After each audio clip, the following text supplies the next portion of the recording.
జగన్మోహన్ రెడ్డి గారి party hit and run party అని పేరు పెట్టచ్చు.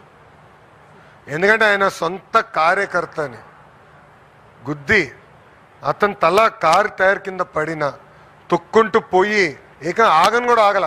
ఆనాడు కానీ జగన్మోహన్ రెడ్డి అనే వ్యక్తి ఆగుంటే ఆ వ్యక్తి బతికేవారు. సింగే అనే వ్యక్తి బతికేవారు. ఈరోజు సవాన్ తీసుకుని రోడ్ పక్కన పడేసి పారిపోయాడు. నిజంగానే చిత్తశుద్ధి ఉంటే ఎందుకు కోర్టుకెళ్ళాడు? ఆయన కోర్టుకెళ్ళి ఎందుకు స్టే తీసుకొచ్చుకున్నాడు ఇన్వెస్టిగేషన్ పైన? ఎంత అన్యాయమో చూడండి. అంతేకాదు ఈరోజు వాళ్ళ పార్టీకి చెందిన ఒక మాజీ శాసనసభ్యుడు, నేను డాక్టర్ అని గొప్పలు చెప్పుకునే వ్యక్తి, మాజీ మంత్రి, వాళ్ళ కొడుకు యాక్సిడెంట్ చేశాడు. 18 సంవత్సరాలు. Is a major, is not a minor. 18 సంవత్సరాలు కుర్రోడు యాక్సిడెంట్ చేశాడు. యాక్సిడెంట్ చేసిన తర్వాత ఏం చేయాలి? బాబు ఆ క్షణంలో భయం ఉండుండొచ్చు. ఏం చేస్తాడు? ఇంటికి వస్తాడు. అప్పుడు తల్లిదండ్రుల పైన ఉన్న బాధ్యత ఏంటి? అరే నువ్వు చేసిన తప్పురా, అయిపోయింది, వెళ్దాం పోలీస్ స్టేషన్కి, చలో వెళ్దాం, సరెండర్ చేసి న్యాయపరంగా ఏం చర్యలు తీసుకోవాలో అది తీసుకోండి అని చెప్పాలి. తెలంగాణలో ఇట్లనే ఒక కేంద్ర మంత్రి పైన కొడుకు పైన ఆరోపణలు వస్తే ఆ మంత్రి ఏం చేశాడండి? వాళ్ళ అబ్బాయిని తీసుకెళ్ళి నిలబెట్టాడు. లీగల్ రికోర్స్ ట్రై చేశాడు. దాని తర్వాత అబ్బాయిని తీసుకెళ్ళి నిలబెట్టాడు. ఇదిగోండి మా అబ్బాయి సరెండర్ అవుతున్నాడు, న్యాయబద్ధంగా మేము పోరాడతాం అని చెప్పారు. అది చేయకుండా ఎంత చులకంగా చెప్తున్నాడని. ఒక వ్యక్తి చనిపోయాడు. దాంట్లో కుటుంబం ఉంటుంది, తల్లిదండ్రులు ఉంటారు, భార్య ఉంటుంది, పిల్లలు ఉంటారు. ఇంత సింపుల్గా చెప్పేస్తున్నాడు. ఏమవుతుందంటాడు? అంటే ఎక్కడ పోతున్నావు అంటే మీ బాబాయిని చంపేశారు. అట్టనే ఆయనే చంపించాడు. వాళ్ళ బాబాయిని జగన్మోహన్ రెడ్డి చంపించాడు. ఆనాడు నేను చెప్పా, ఈ గడప పైన నేను చెప్పా, కడపలో నేను పాదయాత్ర చేస్తున్నప్పుడు చెప్పా, సొంత బాబాయిని లేపేశాడు, తప్పు కాదంట. సింగయ్యని ఆయనే చంపేశాడు, తప్పు కాదంట. వాళ్ళ పార్టీకి చెందిన వాళ్ళు ఒక వ్యక్తిని గుద్ది చంపేస్తే అది తప్పు కాదంట. మేము చిత్తశుద్ధి ఉంది. పాప మత్స్యకారులు చనిపోతే మా మంత్రి గారు వెళ్ళి ఏకంగా వాళ్ళు పరామర్శించి ఒక్కొక్క కుటుంబానికి 10 లక్షల రూపాయలు మేము అందజేశాం. ఇదే జగన్మోహన్ రెడ్డి అధికారులు ఉన్నప్పుడు 250 మంది మత్స్యకారులు చనిపోతే కనీసం ఆ కుటుంబాన్ని వాళ్ళు పరామర్శించలేదు. ₹1 ఇవ్వలా. ఆనాడు 5 లక్షల ఎక్స్గ్రేషియా, ₹1 కూడా ఇవ్వలా. ఇప్పుడు వెళ్ళి పెద్దదో చేస్తున్నట్టు సినిమా. ఎంత అన్యాయం! మా మత్స్యకార సోదరులు కూడా ఆలోచించాలని నేను కోరుతున్నాను.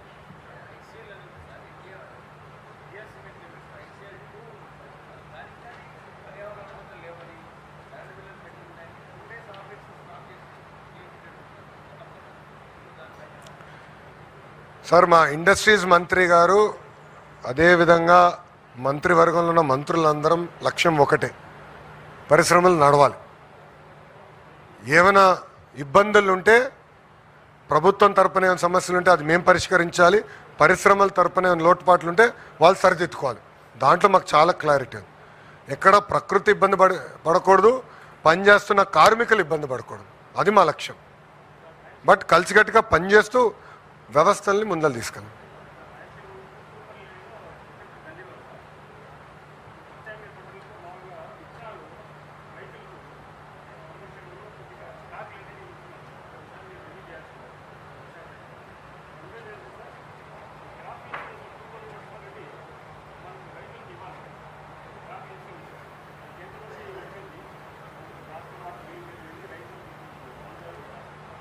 అయ్యా, అది మీరు చూస్తే గత ప్రభుత్వం క్రాప్ ఇన్సూరెన్స్ చేయలేదు.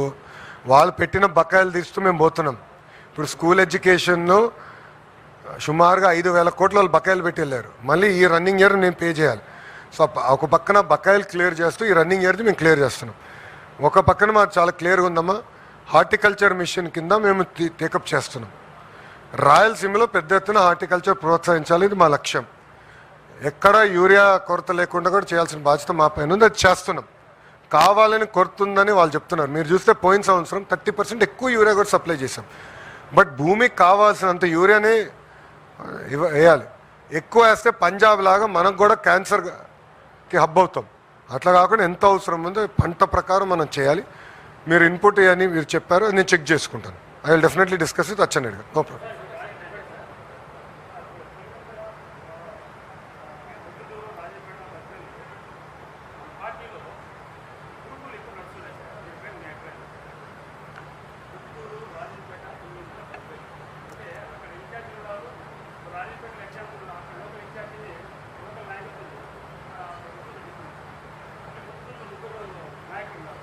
అన్నా మేము కలిసికట్టుగా పనిచేస్తాం. మేము ఒక నిమిషంనా బద్వేల్ది నేను క్లారిటీ ఇచ్చాం, ఇన్ఛార్జ్ మార్చాం, పార్టీ ముందరికెళ్తుంది. పార్టీలో పోటీ అనేది ఉంటుంది కదా, పార్టీలో పోటీ ఉండదని ఎట్లా అనుకుంటారు? మంగళగిరిలో కూడా పోటీ ఉంటుంది, కానీ మేము అందరం ఒకే కుటుంబం, తెలుగుదేశం పార్టీ కుటుంబం. మా మధ్యలో ఏమైనా సమస్యలు ఉంటే మేము 4 గోడలు కూర్చుని మా సమస్యలు మేము పరిష్కరించుకుంటాం. అదేమైనా ఉంటే మా ఇన్ఛార్జ్ మార్చులు ఉన్నారు, మా జోనల్ కోఆర్డినేటర్ ఉన్నారు, మా సమస్యలు మేము పరిష్కరించుకుంటాం. బయట వాళ్ళు అవసరం. We will solve our own problems, no problem.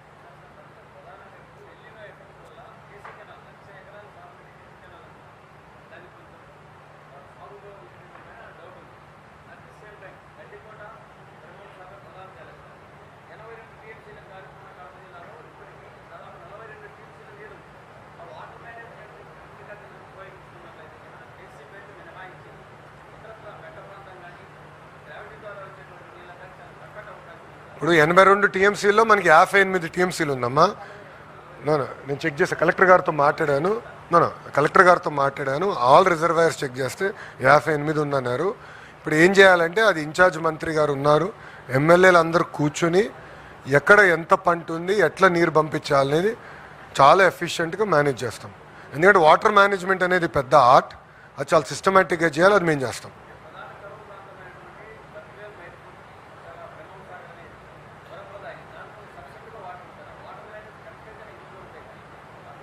100% చేయాలమ్మా. ఇప్పుడు ఎల్నీనో ఎఫెక్ట్ ఉంది, అందరూ చూస్తున్నాం కదా. వర్షం కూడా ఈ సంవత్సరం తక్కువ ఉంది, భారతదేశ వ్యాప్తంగా తక్కువ ఉంది వర్షం. ఇది ఓవర్కమ్ అవ్వాలి, ఛాలెంజ్ ఉంది, లేదని అన్నట్లు. మీరు ఇట్లానే పెంచండి, మీరు ఎక్స్పెక్టేషన్స్ పెంచుతూ పోతారు. వచ్చిన పరిశ్రమల గురించి మీరు ఎవరు మాట్లాడట్లా, మీడియా మిత్రులు కూడా మాట్లాడట్లా. ఆమ్కా తీసుకొచ్చాము, ఎస్ఐఎల్ తీసుకొచ్చాము, పిఎస్పీలు అవుతున్నాయి, ఏసీ తయారీలు ఇక్కడే అవుతున్నాయి, రాయల్ ఎన్ఫీల్డ్ మనకే వచ్చింది, Kia expansion, drone city, space city, కర్నూలులో మంత్రి గారు పెద్ద ఎత్తున పరిశ్రమలు తీసుకొచ్చారు, రిలయన్స్ ఫుడ్ ప్రాసెసింగ్ పెద్ద ఎత్తున ఆయన తీసుకొచ్చారు. దాని తర్వాత గోల్డ్ మైనింగ్ కూడా 1 మైన్ ఓపెన్ అయింది, 2 మైన్ త్వరలో ఓపెన్ చేయబోతున్నాం. ఇట్లా సిస్టమేటిక్గా చేసుకుంటూ వెళ్తాము. అట్లా ఎలాంటి సందేహం. అభివృద్ధి వికేంద్రీకరణ అనేది 2014 చెప్పింది మేము, ఆనాడే కియా తీసుకొచ్చింది మేము. మిగతా ప్రాజెక్టులు కూడా పూర్తి చేస్తాం.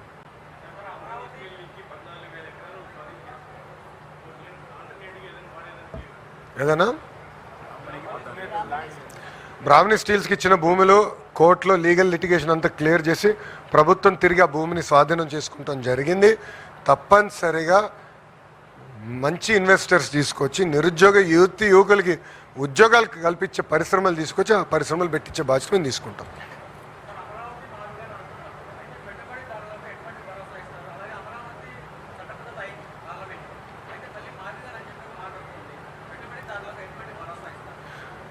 ఇప్పుడు జగన్ గారికి ఒక అలవాటు ఉందమ్మా, ఆత్మలతో మాట్లాడతాడు.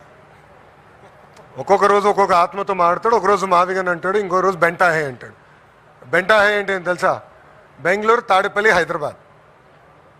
ఎక్కడున్నాడు ఆయన? బెంగళూరు. వారానికి 2 రోజులు తాడేపల్లి, మళ్ళీ ఇప్పుడు వార్తలు వస్తున్నాయి హైదరాబాద్కి వెళ్తాడని. సో బెంటాహే. సో ఆయనకి ఏంటంటే ఒకరు వచ్చి ఒక మాట అన్నాడు నాతో, సార్ 3 రాజధానులు మాకు పనికొచ్చినాయి అన్నాడు. ఎందుకబ్బా అన్న? కరెక్ట్ సార్, బెంగళూరు బాగా అభివృద్ధి చెందింది సార్ వైకాపా టైంలో, చెన్నై బాగా అభివృద్ధి చెందింది సార్, హైదరాబాద్ కూడా బాగా అభివృద్ధి చెందింది సార్, 3 రాజధానులు బాగా పనిచేసింది సార్ ఆ టైంలో అన్నాడు.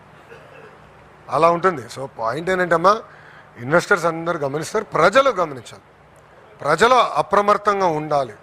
ఎందుకంటే కావాలని దుష్ప్రచారం చేసి కొత్త కొత్త నినాదాలు తీసుకొస్తే ఉన్న పెట్టుబడిదారులు కూడా రేపు రారు. దానివల్ల ఇబ్బంది పడేది నిరుద్యోగ యువకులు. సో అది ప్రజలు కూడా గమనించాలి, నిరుద్యోగ యువకులు గమనించాలని కోరుతున్నాం. యాజ్ పర్ షెడ్యూల్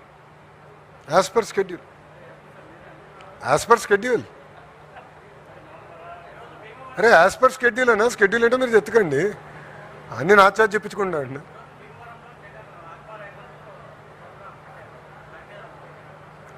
ప్రోగ్రామ్ పెట్టుకునే హక్కు ఆయనకు ఉంది. ఆయనలాగా మేము ఒక్క నిమిషం అండి, ఆయనలాగా మేము హౌస్ అరెస్టులు చేయట్లా, పర్మిషన్లు ఇవ్వకుండా పోవట్లా. ఆయన హెలికాప్టర్కి పర్మిషన్ ఇచ్చాం, కార్కి పర్మిషన్ ఇచ్చాం, ఆయన మీటింగ్ పెట్టుకుంటే పర్మిషన్ ఇచ్చాం. కానీ లా అండ్ ఆర్డర్ మటుకు వాళ్ళ చేతుల్లో తీసుకుంటే మటుకు మేము వదిలిపెట్టాం, ఎవరిని వదిలిపెట్టాం. నంబర్ 1. నంబర్ 2, ఆక్వా రైతుల్ని ప్రోత్సహించింది మేము, పవర్ సబ్సిడీ ఇచ్చింది మేము, ఈరోజు ఏమైంది, మీకు ప్రపంచవ్యాప్తంగా మీకు క్రూడ్ ప్రైస్ పెరిగింది, పెట్రోల్ డీజిల్ ప్రైసెస్ పెరిగినాయి. It is a fact. పెరిగే వల్ల ఇన్పుట్ పెరిగింది. జగన్మోహన్ రెడ్డి ముఖ్యమంత్రిగా ఉన్నప్పుడు ఫీడ్ ప్రైస్ 35 రూపాయలు పెరిగిందండి. ఆనాడు ఎప్పుడైనా బయటకు వచ్చాడైనా? 35 రూపాయలు పెరిగితే ఒక్కరోజు బయటికి రాల. 2 సంవత్సరాల్లో మొత్తం పెరిగేది 12 రూపాయలు. అది కూడా ఎందుకు? క్రూడ్ ప్రైసెస్ పెరిగినాయి. అది కూడా మేము 6 నెలలు ఆపాం. చివరికి ప్లాంట్లు ఏమన్నారంటే, ఒకవేళ ఇది మేము పెంచుకోలేకపోతే ఇప్పుడు నష్టాల్లో ఉన్నాం, మేము ప్లాంట్లు మూసేయాలి. ఇప్పుడు ఆయన ఆలోచన ఏంటి? ఫీడ్ ప్లాంట్లు మూసేస్తే ఇంకెక్కువ ఆందోళన వస్తుంది కదా, అదే నా ఆలోచన. మళ్ళీ 5 సంవత్సరాలు మీరెందుకు 30 రూపాయలు పెంచారు? 5 సంవత్సరాలు క్రూడ్ ప్రైస్ పెరగల, 5 సంవత్సరాలు రా మెటీరియల్ ప్రైస్ పెరగల, మళ్ళీ 30 రూపాయలు ఎటు పెరిగిందిరా భయ్? అంటే 5 సంవత్సరాలు ఒక నీతి, ప్రతిపక్షంలోకి వచ్చిందా ఒక నీతి. 5 సంవత్సరాలు బయటికి రాలా, ఇప్పుడు వచ్చి మాటలు. అది కూడా మీరు చూడండి, హెలికాప్టర్లు వెళ్తాడు, డైరెక్ట్ ఇంటి నుంచి బయలుదేరుతాడు, భీమవరంకి వెళ్తాడు, అక్కడ నుంచి కరెక్ట్గా 500 మీటర్లు మీటింగ్ పెట్టుకుంటాడు, మళ్ళీ అక్కడ నుంచి వస్తాడు, రిటర్న్ వచ్చేస్తాడు. ఎట్లా చేసుకోనండి అబ్బా, ఏముంది, ఏమవుతుంది? ఎన్నికల ముందలు కూడా అదే చేశారు కదా, ఎన్నికల ముందలు కూడా అదే చేశారు. కానీ ప్రజలు అందరూ గమనిస్తున్నారు. మత్స్యకారులకి రెస్పాండ్ అయింది ఫస్ట్ ఎవరండి? కూటమి ప్రభుత్వం. విశాఖ ఉక్కులో యాక్సిడెంట్ జరిగితే రెస్పాండ్ అయింది ఎవరు? 6 గంటలకు ఏకంగా హోంమంత్రి గారు వెళ్ళారు. 12 గంటల లోపల కేంద్ర ఉక్కు శాఖ మార్చులు వచ్చారు. 24 గంటల లోపల నేను వెళ్ళాను, గౌరవ ఉప ముఖ్యమంత్రి గారు కూడా వెళ్ళారు. మా బాధ్యత అది. మత్స్యకారులు రిటర్న్ జరిగితే 10 లక్షల రూపాయలు చెక్ మేము వాళ్ళ చేతిలో పెట్టొచ్చాం. చనిపోయిన వాళ్ళు తిరిగి తీసుకురాలేము, కనీసం కుటుంబానికి అండగా నిలబెడడానికి డబ్బులు మేము ఇచ్చాం. మళ్ళీ 5 సంవత్సరాలు ఆయన 250 కుటుంబాలకు ₹1 ఇవ్వకుండా ఇప్పుడు వచ్చి పెద్ద మాటలు చెప్తున్నాడు. ఇది మత్స్యకార సోదరులు కూడా గమనించాలి. అది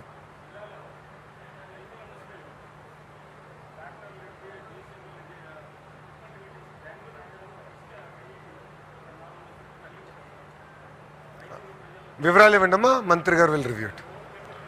మీరు వివరాలు ఇవ్వండి. నో మీరు ఇవ్వండి వివరాలు. మంత్రి గారు వస్తారు నెలకు ఒకసారి, ఏమైనా ఉంటే ఇవ్వండి, విల్ టేక్ ఇట్ అప్.